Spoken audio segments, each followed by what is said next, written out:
ఎల్లకాలం ప్రభుత్వం మీది కాదు, ఎల్లకాలం రోజులు మీయే ఉండవు చంద్రబాబు, అది గుర్తుపెట్టుకో. మీ పాపాలు పండుతా ఉన్నాయి వేగంగా. ప్రజలు దీన్ని క్షమించని పరిస్థితుల్లోకి వస్తారు.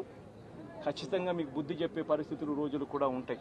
చేతనైతే మంచి చేయండి, మంచి చేసి ప్రజల మనసులు గెలుచుకుని ఓట్లు ప్రజల మనసుల్లో స్థిరస్థాయిగా నిలబడే కార్యక్రమం చేయండి. కానీ తప్పుడు రాజకీయాలు ఈ మాదిరిగా నువ్వు ఒక్కరిమే చేస్తావు అనుకుంటా ఉన్నావు.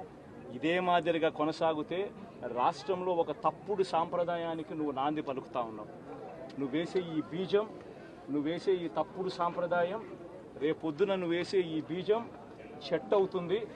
రేపొద్దున నువ్వు ఏదైతే ఇత్తుతావో అదే పండుతుంది. రేపొద్దున మళ్ళీ మీ గ్రామాలలో మీ కార్యకర్తలకు ఇదే పరిస్థితిని ఇదే మాదిరిగానే మళ్ళీ జరిగే కార్యక్రమాలు కూడా జరుగుతాయి. అటువంటి తప్పుడు సాంప్రదాయాలు దయచేసి ఇప్పటికన్నా ఆపండి.